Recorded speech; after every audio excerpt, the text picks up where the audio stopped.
Next and last है आपका इस चैप्टर का। बेसिकली लोग पढ़ते नहीं है, इस पोर्शन को लोग पढ़ते नहीं है, छोड़ के चले जाते हैं। एक ही 2 नंबर आता है कहने के लिए, लेकिन जब देखो दिया है और आपको पता है कि 2 नंबर का आएगा तो डाटा इकट्ठा कर लो आपका। ठीक है, आपकी एनसीईआरटी में लास्ट आपको दिया है पॉलीहेलोजन कंपाउंड, जिसमें आपको ये 6 कंपाउंड पढ़ाए गए हैं। पहला है आपका डाइक्लोरोमीथेन, दूसरा है आपका क्लोरोफॉर्म, तीसरा है आपका आइडोफॉर्म, चौथा है आपका CCl4, पांचवा है आपका फ्रेऑन और छठवां है आपका DDT। एक होमवर्क आपके लिए, आप खोजिएगा आइडोफॉर्म, ये आपका एल्डिहाइड वाले चैप्टर में है।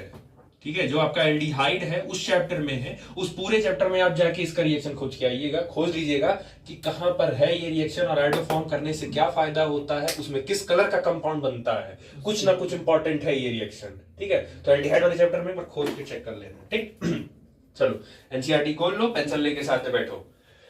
Carbon compounds containing more than one halogen compound are usually referred to as polyhalogen. Polyhalogen, poly का मतलब होता है many, जब किसी भी कंपाउंड के अंदर एक से ज्यादा हैलोजन बैठे होते हैं तो उसी को बोलते हैं polyhalogen compound. Many of these compounds are useful in industry and agriculture. ठीक है, some polyhalogen compound described in this section कुछ दिए हैं, जैसे पहला है आपका डाइक्लोरोमीथेन, ब्रैकेट में जो दिया है इंपॉर्टेंट नेम वो भी याद करके जाइएगा, उसको बोलते हैं मेथिलीन क्लोराइड, क्योंकि वो आपको देंगे write about some points on methylene chloride, तो यही पता होना चाहिए मेथिलीन क्लोराइड किसको बोलते हैं। पहला, dichloromethane is widely used as a solvent, as a paint remover, paint remover के तौर पर यूज करते हैं। एक बार आपने अपने घर पे पेंट लगवा लिया और आपको फिर से उसको हटवा के दूसरा पेंट चढ़वाना है, तो ये कहा जाता है पहले से जो पेंट लगा है उसको निकलवाइए, तो आप इसको यूज कर सकते हैं। As a propellant in aerosol and a process solvent in the manufacture of drugs, drugs का मतलब दवाई बनाने में भी ये यूज किया जाता है। It is also used for metal cleaning and finishing solvent, metal को साफ करने के लिए यूज किया जाता है और फिनिशिंग के लिए यूज किया जाता है। Methylene chloride harms the human CNS, methylene chloride जो होता है वो ह्यूमंस के CNS सेंट्रल नर्वस सिस्टम, और सेंट्रल नर्वस सिस्टम के अंदर 2 लोग आते हैं, स्पाइनल कॉर्ड और ब्रेन। तो जब ये आपको हार्म करेगा तो या तो आपका ब्रेन इफेक्ट होगा या तो आपका स्पाइनल कॉर्ड इफेक्ट होगा। CNS लिखने का मतलब वही है। Exposure to lower level of methylene chloride in air can lead to slightly impaired hearing and vision. अगर आप मेथिलीन डाइक्लोराइड को थोड़ा सा एयर के साथ रिएक्शन करवा देते हैं, तो अगर जहां पे ये होगा, जैसे इस कमरे में अगर मैं मेथिलीन डाइक्लोराइड को हवा में छोड़ दूं, तो आप भी अगर इसी कमरे में है तो आपको थोड़ा सा सुनने और देखने में प्रॉब्लम आएगी, अगर थोड़ी मात्रा में निकलेगा तो। Higher level of methylene chloride in air causes, अगर इसी की मात्रा आप हवा में ज्यादा रख देते हो तो आपको प्रॉब्लम होगी डिजीनेस। डिजीनेस का मतलब होता है चक्कर आना, आपको चक्कर आना शुरू हो जाएगा। नोजिया, नोजिया का मतलब होता है उल्टी जैसा लगना, उल्टी जैसा आएगा। टिंगलिंग, टिंगलिंग का मतलब होता है झुनझुनी पकड़ना, सुनसनाहट होने लगेगी। And numbness in the finger and toes, इसका मतलब है उंगलियों में सुन्नपन हो जाएगा, आपका जो उंगलियां हैं वो सन्न हो जाएंगी, सुन्न हो जाएंगी, काम नहीं करेंगी उतने देर के लिए। ठीक, in humans, direct skin contact with methylene chloride causes intense burning and mild redness of the skin. अगर ये मेथिलीन क्लोराइड ह्यूमन की स्किन में डायरेक्ट कांटेक्ट में आ गया तो एक तो उन्हें जलन महसूस होगी और उस पर्टिकुलर एरिया पूरा लाल हो जाएगा, रेडनेस हो जाएगा, जैसे चींटी काटने का हड्डा काटने के बाद जो फील होता है आपको, बस वही है, लेकिन ये थोड़ा एक्सट्रीम पावरफुल ज्यादा होगा, तो आप ना सह नहीं पाओगे। और direct contact with the eyes can burn the cornea, अगर आप इससे डायरेक्ट कांटेक्ट में पड़ता है तो आपके कॉर्निया पे इफेक्ट करेगा। तो इस चीज में, इस इतने पूरे एक पैरा में आपको एज अ नोट मेकिंग अगर तैयार करना हो तो आप सिंपली कह सकते हो, पहला क्या यूज करते थे इसको, paint remover, propellant in aerosol और मैन्युफैक्चरिंग ऑफ ड्रग्स, पहला पॉइंट हो गया। ठीक, सेकेंड पॉइंट आता है metal cleaning and finishing solvent, ये सेकेंड पॉइंट हो गया इसका। तीसरा, डैमेज ह्यूमन CNS, तीसरा पॉइंट हो गया। नेक्स्ट आता है कि अगर थोड़ी मात्रा में अगर एयर के साथ होगा तो हियरिंग एंड विजन में प्रॉब्लम आएगी, ज्यादा मात्रा में अगर आप करते हैं इसका तो आपको वही नंबनेस, टिंगलिंग, डिजीनेस, नोजिया और numbness of toes and fingers में आपको आने लगेंगी। दूसरा, अगर ये स्किन के डायरेक्ट कांटेक्ट में आएगी तो सेंसेशन होगा और बर्निंग, रेडनेस अपीयर हो जाएगा, और अगर आई के डायरेक्ट कांटेक्ट में आ जाएगा तो कॉर्निया चला जाएगा और आपकी आंखें चली जाएंगी। ठीक, ये हो गया इनमें से पॉइंट। नेक्स्ट आता है आपका क्लोरोफॉर्म। ठीक है, क्लोरोफॉर्म तो ज्यादातर आप जान ही रहे हैं, क्लोरोफॉर्म का काम क्या होता था, बॉडी को अनकॉन्शियस कर देता था वो। ठीक है, आपका CNS को थोड़ा बहुत ये इफेक्ट कर देता था। Chemically, chloroform is employed as a solvent for a fat, alkaloid, iodine and other substances. The major use of chloroform today is the production of freon refrigerant R22। इस समय क्लोरोफॉर्म का सबसे ज्यादा यूज फ्रेयन रेफ्रिजरेंट बनाने में use किया जाता है, जो कि आपकी फ्रिज में जो गैस होती है, फ्रिज खोलते हो तो धुआं निकलता है ना, वो एक्चुअली धुआं नहीं गैस होता है, यही गैस होता है, फ्रेयन रेफ्रिजरेंट R22 होता है। It was once used as a general anesthetic in surgery। इसको एक टाइम पे हम एनेस्थीसिया के रूप में भी यूज करते थे, लोगों को एनेस्थीसिया यही दे के उसको बेहोश करके तब ऑपरेशन करते थे। But has been replaced by less toxic and safer anesthetic such as ether। लेकिन इसको बाद में रिप्लेस कर दिया गया सेफ एनेस्थेटिक से, जिसको ईथर बोलते हैं। अच्छा, प्रॉब्लम इसमें ये थी, ज्यादा सुंघा नहीं सकते, नहीं तो आदमी निपट जाएगा, और कम सुंघाने पे वो पता चले बीच ऑपरेशन में उड़ गया, तो ये भी प्रॉब्लम है। तो दोनों प्रॉब्लम थी, इसीलिए जब तक काम चल रहा था तब तक चला रहे थे। जब कुछ दिन के बाद इसको हटाया गया और उसकी जगह ईथर आया, और उसके बाद में बहुत अच्छा अपना एनेस्थेटिक आ ही गया था। समझ में आया? Halo alkane and hello Erin जब शुरू कर रहे थे तो उसमें भी था एक यूज्ड इन एनेस्थेटिक, नाम याद है? क्लोरोक्विन। डेंटिस्ट के लिए होता, मलेरिया के लिए क्या यूज होता? हाँ, और टाइफाइड के लिए क्लोरमफेनिकोल, और वो गला बड़ा सा निकल आता है तो क्या होता था उसमें, किसकी कमी होती थी? आयोडीन। आयोडीन के अलावा और मेन है जो किसकी कमी होती थी, जिसकी वजह से आयोडीन कम होता था, कौन सा हार्मोन था? थायरॉक्सिन। याद रखो, देखो चैप्टर की स्टार्टिंग में भी दिया था एनेस्थेटिक के बारे में और एंडिंग में भी दे दिया। As might be expected from his use anesthetic, inhaling chloroform vapors depresses the CNS। अगर आप इसको सूंघ लेते हैं तो ये आपके CNS को थोड़ा बहुत डाउन कर देगा, जिसकी वजह से आप बेहोश हो जाएंगे। Breathing about 900 parts of chloroform per million parts of air for a short time can cause dizziness, fatigue and ache। अगर लगभग आप 900 parts of air में अगर इतना पार्ट आप सूंघ लेते हैं उसका, तो वही है डिजीनेस, थकान, सर दर्द होने लगेगा। Chronic chloroform exposure may cause damage to the liver. अगर बेसिकली ये डायरेक्ट आपकी बॉडी में एंटर कर जाएगा तो ये आपके लीवर को इफेक्ट कर देगा, जहां पे आपका क्लोरोफॉर्म फॉस्जीन में कन्वर्ट हो जाएगा। मतलब अगर गलती से भी क्लोरोफॉर्म आपने पी लिया या क्लोरोफॉर्म आपकी बॉडी में चला गया तो लीवर में तुरंत वो क्लोरोफॉर्म कन्वर्ट हो जाएगा एक poisonous material that is called phosgene में कन्वर्ट हो जाएगा, एंड टू किडनीज, और किडनीज पे भी इफेक्ट डालेगा। And some people develop sores when the skin is immersed to chloroform.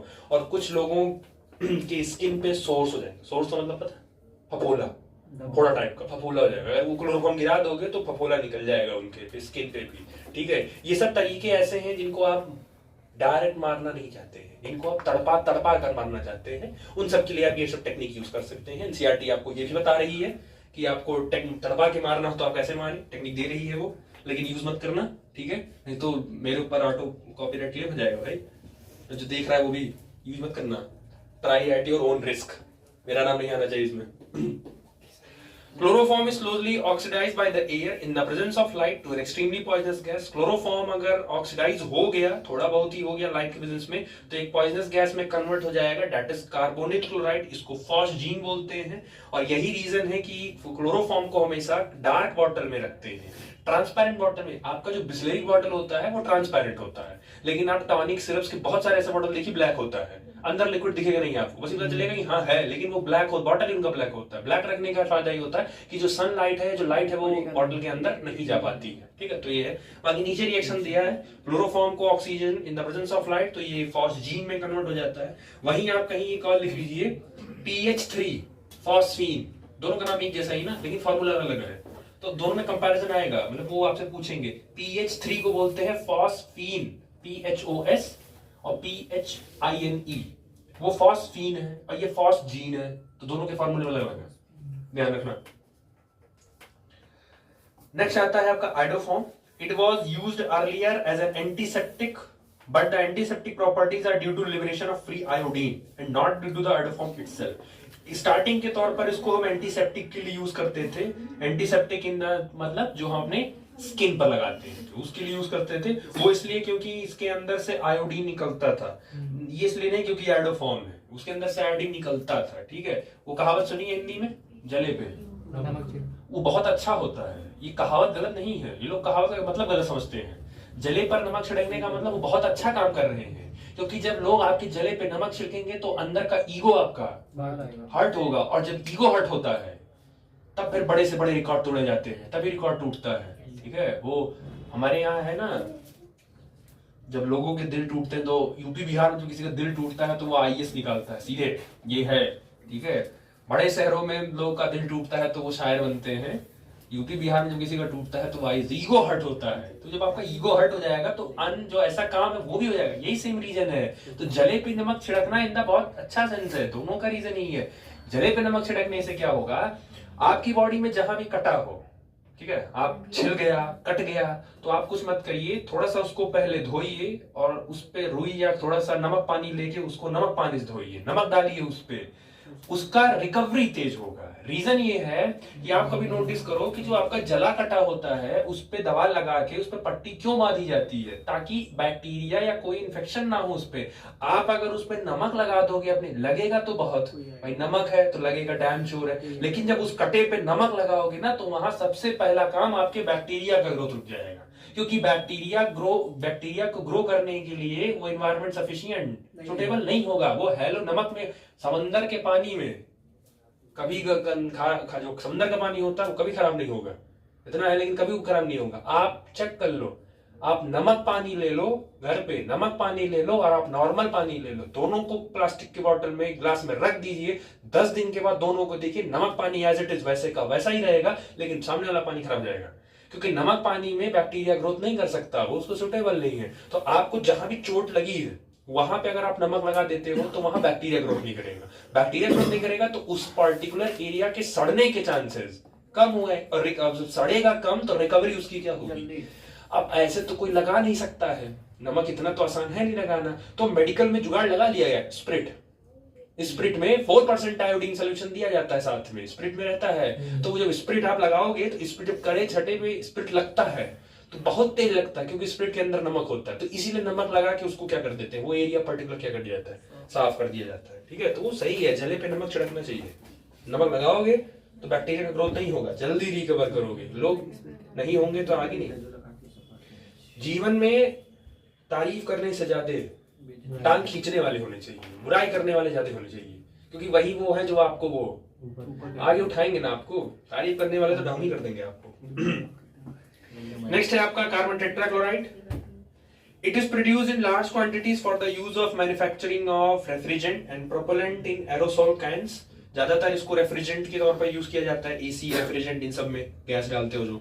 It is also used as feedstock in the synthesis of CFC and other chemical, pharmaceutical manufacturing and general solvent use। ज्यादातर इसको drugs की company, जो pharmaceutical companies होती है, दवाइयां की कंपनियां होती है, वो यूज करती है। CFC जो फ्रिज बनाती है, जो एसी बनाती है, वो लोग इसको यूज करती है।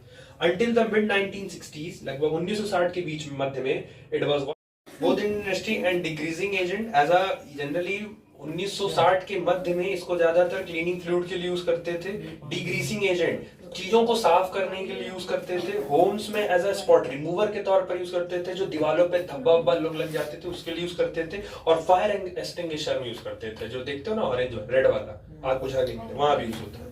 There is some evidence that exposure to carbon tetrachloride causes liver cancer in humans। अगर ये आपके डायरेक्ट कांटेक्ट में आता है तो लिवर कैंसर होने के चांसेस हैं। तो कॉमन इफेक्ट अगर ये आपसे टच हो जाता है या आप इसके संपर्क में आ जाते हैं तो as it is dizziness, headache, nausea, vomiting, और कभी कभी परमानेंट डैमेज भी कर सकता है आपके नर्व सेल्स को। In severe cases these effects can lead to rapidly to stupor।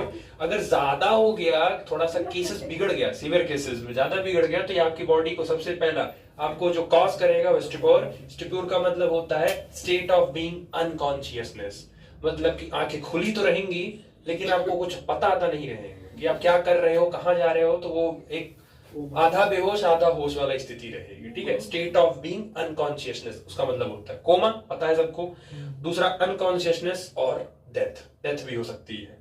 Exposure to CCl4 can make the heart beat irregular और स्टॉप, हार्ट बीट को रोक भी सकता है। ठीक है, मारने के कई सारे देखो तरीके हैं, एनसीईआरटी दे रही है। The chemical may irritate the eyes on contact as it is, इसे भी ये तो कॉमन है। देखो जब कुछ ना समझ में आएगा तो यही लिख देना, आईज खराब हो जाएगी। वैसे भी कोई भी केमिकल आंख में, क्योंकि आपकी पूरी बॉडी में सबसे सेंसिटिव ऑर्गन जो है वो आंख ही है, तो उसमें कोई भी केमिकल बाहर का पड़ेगा तो आंख ही जाएगी तुम्हारी सबसे पहले। When carbon tetrachloride is released into the air, it rises to the atmosphere and depletes the, ये तो बचपन से पढ़ते आ रहे हो, आपके ओजोन लेयर इन्हीं की वजह से डिप्लीट हो जा रहा है, ठीक है, वो बड़ा सा होल जो ओजोन होल क्रिएट हो रहा है इन्हीं वजह से हो रहा है। क्यों हो रहा है? Depletion of ozone layer is believed to the increase human exposure to ultraviolet radiation, leading to increase with skin cancer, eye diseases, disorder, and possible disruption of human immune system. जितना ज्यादा आप CFC, क्लोरोफ्लोरोकार्बन, क्लोरीन ये सब ज्यादा use करोगे उतना ही तुम्हारा ozone layer क्या होता जाएगा, टूटता जाएगा। जितना ज्यादा ओजोन लेयर टूटेगा उतना ही सन का जो रेज है अल्ट्रावायलेट रेडियस वो, क्योंकि ओजोन लेयर एक का जो चद्दर है वो एक कंबल है, जो अल्ट्रावायलेट रेज आती है सूर्य से वो बहुत हार्मफुल होती है। अगर अल्ट्रावायलेट रे डायरेक्ट किसी भी स्किन बॉडी पर पेड़ पर पड़ जाए तो जल जाएगा, वो खराब हो जाएगा वो। तो बीच में जो आपका कंबल होता है दैट इज ओजोन लेयर, वो उसको छांट देता है और छांट के तब अंदर भेजता है और तब अंदर आता है, तब वो बेसिकली आपको इतना इफेक्ट नहीं कर रहा है। लेकिन सोचो अगर वो ओजोन लेयर डिप्लीट हो जाए, हट जाए वहां से, अगर वो अल्ट्रावायलेट डायरेक्ट आपकी बॉडी चला जाएगा तो पूरा का पूरा स्किन लेयर खराब हो जाएगा, सेल डैमेज हो जाएगा। इसलिए कहते हैं कम यूज करो एसी, ज्यादा एसी में कम बैठो। लेकिन कहाँ अभी ना एसी नींद कहाँ आती है, बेना चलो बेना, हाँ आज के जमाने में कहाँ करेंगे। चलो नेक्स्ट है आपका फ्रेऑन। The CFC compound of methane and ethane are collectively known as freon। ये लाइन याद रखिएगा क्योंकि फ्रेऑन पूछेगा। मीथेन एंड इथेन इन दोनों के कलेक्टिवली एक साथ जब ये होते हैं तो उसी को फ्रेऑन बोलते हैं। दे आर एक्सट्रीमली स्टेबल, बहुत ज्यादा स्टेबल होते हैं, अनरिएक्टिव होते हैं, किसी से रिएक्ट नहीं करते हैं, नॉन टॉक्सिक होते हैं, तभी तो आप घरों में यूज करते हो इनको, और नॉन कोरोसिव होते हैं, मतलब कोई आग वाग नहीं लगेगा इसमें, एंड इजिली लिक्विफाइबल गैसेस, और ये आसानी से लिक्विफाइड हो जाएंगे। तो क्वेश्चन बनेगा what is the qualities of freon, freon की कौन कौन सी क्वालिटीज होती हैं? तो जिसमें से एक्सट्रीमली स्टेबल होता है, अनरिएक्टिव होता है, नॉन टॉक्सिक होता है, नॉन कोरोसिव होता है और लिक्विफाइड गैस में कन्वर्ट हो जाएगा। फ्रेऑन 12 उसका फॉर्मूला भी दिया है, याद कर लो, CCl2F2 is one of the most common freon in industrial use, ठीक है। It is manufactured from tetrachloromethane, ये टेट्राक्लोरोमीथेन से बनता है बाई स्वार्ट्ज रिएक्शन। तो बेटा ये वो स्वार्ट्ज रिएक्शन नहीं है जो आप पढ़ के आए हैं, इनका स्वार्ट्ज रिएक्शन अलग है, मन कहे वहीं लिख लो। ये कहे हैं टेट्राक्लोराइड से बना है, तो CCl4 plus 2HF gives sorry arrow पर भी रहेगा आपका, एरो पर आपका रहेगा SOCl5 और ये बन जाएगा आपका CCl2F2, यही आपका है, और प्लस 2HCl, यही आपका फ्रेऑन है। तो वो जो लिखा है ना स्वार्ट्ज रिएक्शन से बनता, वो यही स्वार्ट्ज रिएक्शन है, वो स्वार्ट्ज रिएक्शन नहीं है जो आप पीछे पढ़ के आए हैं। एनसीईआरटी ने सब लिख दिया स्वार्ट्ज रिएक्शन, वो क्या है वो नहीं, वो मैंने रिएक्शन भी लिखा दिया आपको, ठीक है, लिख लेना इसको। These are usually proposed by aerosol propellants, refrigeration and air condition purposes, ठीक है। By 1974, total freon production in the world was about 2 billion pounds annually. Data है ये सब। Most freon, even that used in refrigeration, eventually makes into a simple atmosphere where it diffuses unchanged into the stratosphere। और ये लोग जब हवा में जाते हैं तो ये लोग टूटते नहीं हैं, ये लोग एज इट इज पड़े रह जाते हैं वैसे तो, क्योंकि ये अनरिएक्टिव है, किसी से रिएक्ट करते नहीं तो पड़े रह जाते हैं। ये बाकियों को खराब करते हैं, बाकी ओजोन और बाकी जो चीजें उनको खराब करते हैं। In stratosphere freon is able to initiate radical chain reaction that can upset the natural ozone balance. और जब ये स्ट्रेटोस्फीयर में पहुंचते हैं, क्या आपको याद है हमारे में कई लेयर होता है, लिथोस्फीयर, एटमॉस्फीयर, स्ट्रेटोस्फीयर, ट्रोपोस्फीयर। तो जब हमारा फ्रेऑन स्ट्रेटोस्फीयर पे पहुंचता है तब ये वहां जाके फ्री रेडिकल चेन इनिशिएशन करता है। कुछ याद है free radical chain initiation, chain propagation, chain termination. तो जब फ्रेऑन स्ट्रेटोस्फीयर में पहुंचता है तब जाके वो फ्री रेडिकल चेन इनिशिएट कर देता है, और उसके इनिशिएट होने से यहाँ कौन फ्री हो जाता है, क्लोरीन। और क्लोरीन के यहां से निकलने की वजह से ओजोन, एक क्लोरीन का एटम 10 लाख ओजोन मॉलिक्यूल एक साथ डैमेज करता है। अब आप इमेजिन कर लीजिए, सिर्फ एक एटम क्लोरीन का, एक एटम Cl 10 लाख ओजोन के एटम को डिस्ट्रॉय कर सकता है एक साथ। सोचो कितना निकलता है। तो इसीलिए ओजोन आपका डिप्लीट होता जा रहा है। बाकी उसने लिखा यूनिट 14 क्लास 11, नहीं है तो आप गूगल भी कर सकते हो, डाटा थोड़ा बहुत मिल जाएगा। नेक्स्ट एंड लास्ट आपका DDT। अब इसमें क्या है, ये एक तरीके का इंसेक्टिसाइड है, मतलब ये एक तरीके की दवा है। जैसे पेस्टिसाइड होता है, इंसेक्टिसाइड, पेस्टिसाइड, हर्बिसाइड, खरपतवार मारने के लिए, जानवर मारने के लिए, वैसे ही तरीके का ये इंसेक्टिसाइड ही है। Organic insecticide, DDT was first chlorinated organic insecticide.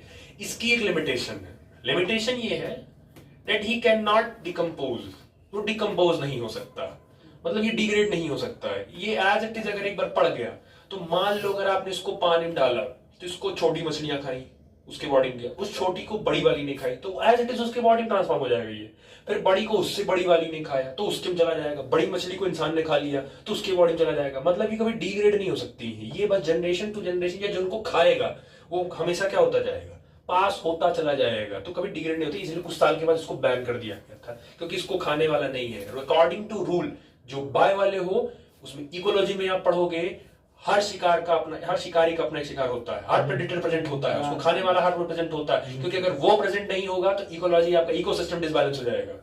एक है, एक प्लांट ऐसा है जिसका खाने वाला आज तक नहीं पैदा हुआ, बताए कौन सा? गांव में तालाब में जलकुंभी देखा है, पूरा तालाब एक साथ, वो एक्चुअल हमारे यहाँ का प्लांट नहीं है, वो एज अ सजावट प्लांट है वो, ठीक है, वो सजावटी के लिए यूज हुआ था, वो केरला से हमारे यहाँ आ गया था, केरला में था बट वो हमारे यहाँ आया, फिर उसका इतनी तेज से वाइड स्प्रेड हुआ कि उसको खाने वाला अभी तक कोई प्रे नहीं आया, कोई शिकारी नहीं आया, इसीलिए बहुत तेज फैलता है वो, ठीक है। हालांकि ऐसा कोई नहीं है। लोग, सरकार टाइगर्स को बचाने के लिए इतने रुपए करोड़ क्यों खर्च कर रही है? क्योंकि वो अपर इकोसिस्टम है, टॉप मोस्ट इकोसिस्टम है वो। अगर वो नहीं रहेगा तो नीचे वाले बैलेंस नहीं हो पाएंगे भाई। हिरण अगर नहीं, हिरण को खाने वाला अगर ऊपर नहीं प्रेजेंट होगा तो हिरण हिरण हो जाएंगे, तो वो भी दिक्कत है इकोसिस्टम में। तो बैलेंस करने के लिए आपके ट्रॉफिक लेवल में हर एक का अपना अपना इंपॉर्टेंस है, सबसे मेन इंपॉर्टेंस का होता है जो टॉप पर होता है। तो बैलेंस करने के लिए तो ये है, किसी को ना किसी को खाने वाला है। भगवान ने तो रीत बनाई है कि चूहा किससे डरता है? बिल्ली किससे डरती है? कुत्ते से। कुत्ता किससे डरता है? अपने से बड़े जानवर, शेर से डरेगा, या बाकी और हाथी है उनसे डरेगा, ठीक है। तो ये बनाया गया है। DDT, the first fluorinated organic insecticide, was originally prepared in 1873, ठीक है, but it was not until 1939 that Paul Muller of GE Pharmaceuticals in Switzerland discovered the effectiveness of DDT as insecticide। समझिए, दोनों लाइन का मतलब अलग अलग है। इसको प्रिपेयर तो 1873 में कर लिया गया, लेकिन ये बस उसी चार दीवारी में ये कैद ही रह गया, क्योंकि ये बाहर ही नहीं आ पाया। क्योंकि इसका यूज क्या था ये किसी को पता, तो बंद तो गया, लेकिन इसका यूज 1939 में पॉल मिलर, क्योंकि फार्मास्यूटिकल्स जो एक दवा की कंपनी थी स्विट्जरलैंड में, उसने बताया कि एक्चुअल डीडीटी का काम क्या है, और उसने बताया कि वो एज इंसेक्टिसाइड के रूप में यूज किया जाएगा। तब ये जाके मार्केट में उतरा, बाहर आया। Paul Miller was awarded the Nobel Prize in Medicine and Physiology in 1948। 1939 में उन्होंने बताया इसका इफेक्ट, और 1948 में उनको इसी के लिए उनको नोबेल प्राइज दिया गया, विच मीन्स हमारा देश आजाद होने के एक साल के बाद, ठीक। The use of DDT increased enormously on a worldwide basis after World War II। इसका यूज वर्ल्ड वॉर सेकेंड के बाद बहुत तेजी से यूज फैला इसका, प्राइमरली क्यों? Because the effectiveness of against the mosquito that spread malaria and lice that carry typhus. तो उस समय, क्योंकि जब वर्ल्ड वॉर 2 चल रहा था तो बहुत सारे सैनिक, क्योंकि दवा तो कोई अवेलेबल थी नहीं, और सारे सैनिक या तो घायल रहते थे या तो वो टेंट में लगा के, तो मच्छर, उसमें मलेरिया बहुत तेज फैला था, और एक दूसरे जानवर, एक दूसरे लोगों को भी वो होने के चांसेस हो जा रहे थे। तो इससे क्या है, डीडीटी हमने उन सैनिकों को ही देना स्टार्ट कर दिया। तो वो देने से फायदा ये हुआ कि उनके अंदर मलेरिया होने के चांसेस कम हो गए, उनकी बॉडी मलेरिया रेजिस्टेंट हो गई, तो ये फायदा था, ठीक। However, problems related to extensive use of DDT began appear to in the late 1940s। जबकि इसका जो प्रॉब्लम है, इसको यूज करने से जो प्रॉब्लम है वो लगभग 1940 में अपीयर हो गया था, लेकिन किसी ने ध्यान नहीं दिया था। ये डाटा देख रहे हो आगे पीछे कितना सेट किया है।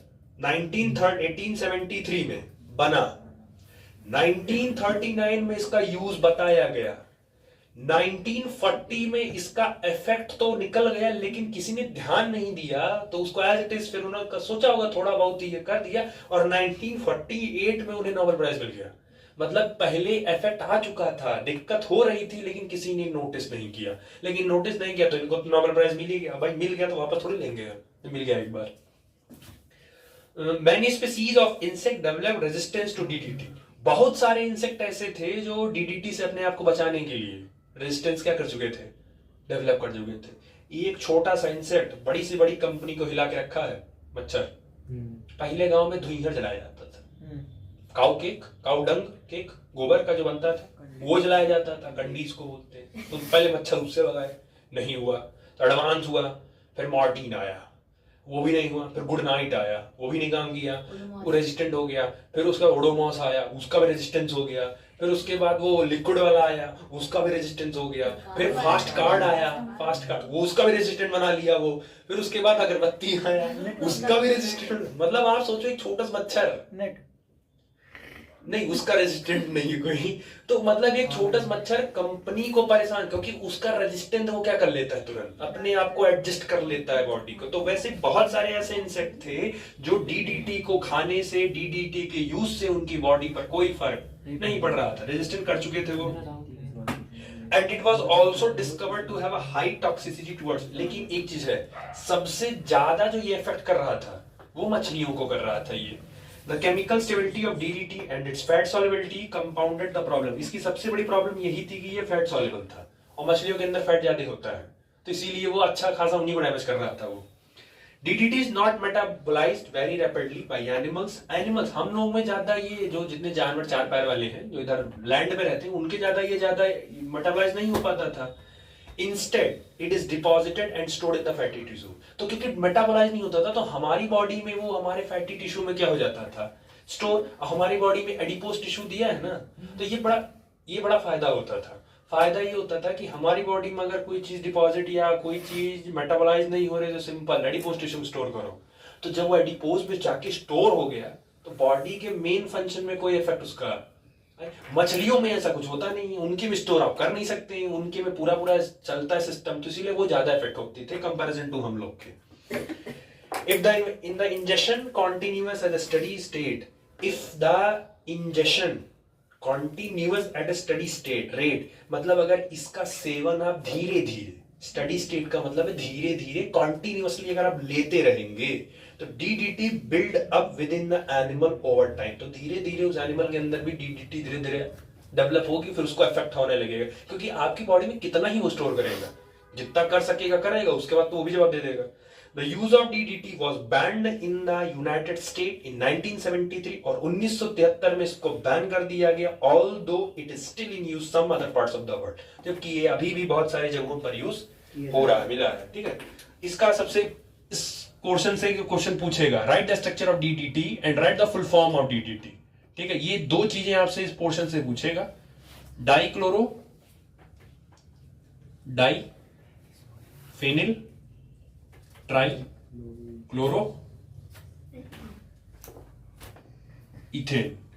इसका एक तो फुल फॉर्म पूछेगा, इससे मैं क्वेश्चन क्या पूछेगा मैं बता दे रहा हूं। डीडीटी का आपसे फुल फॉर्म पूछेंगे और दूसरा आपसे कहेंगे कि डीडीटी का आप क्या बताइए, स्ट्रक्चर ड्रॉ करिए। अब बुक में आप स्ट्रक्चर देखो बड़ा कॉम्प्लिकेटेड है, अब अगर ऐसे मैं छोड़ दूंगा, मैं कहूँ याद करके आओ, तो आप शायद याद कर भी लें तो आप बनाना पड़ेंगे, भूल जाएगा।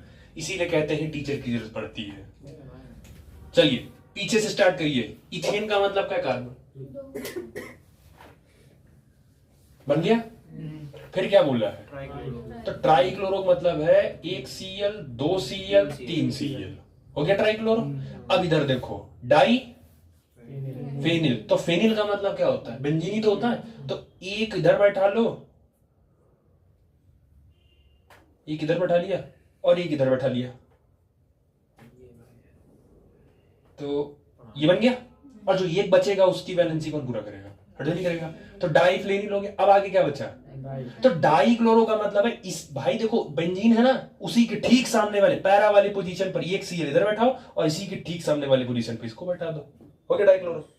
अब आप स्ट्रक्चर चेक करो। अब यही अगर खुद से याद करना होता तो शायद ज्यादा प्रॉब्लम हो जाती, तो इसीलिए जैसे दिया है वैसे ही करते जाओ। इथेन दो कार्बन, ट्राइक्लोरो तीनों क्लोरीन बैठा दो, फिर डाईफेनिल दो कार्बन पर फेनिल बैठा दो, फिर डाइक्लोरो मतलब उसी फेनिल के पैरा वाले पोजीशन पर क्लोरो बैठा दो, बाकी कार्बन की वैलेंसी हाइड्रोजन पूरा कर देगा। समझ आ गया? तो इसका स्ट्रक्चर और फुल फॉर्म इसी के आने के चांसेस ज्यादा हैं इससे, बाकी यूजेस जो आपसे पूछेगा। समझ आ गया? ये चैप्टर हो गया आपका कंप्लीट। क्वेश्चन सॉल्व कर लीजिएगा जो एनसीईआरटी एक्सरसाइज में दिया है, कन्वर्जन छोड़ के सॉल्व करना, बाकी कर लेना, बाकी ये हो गया।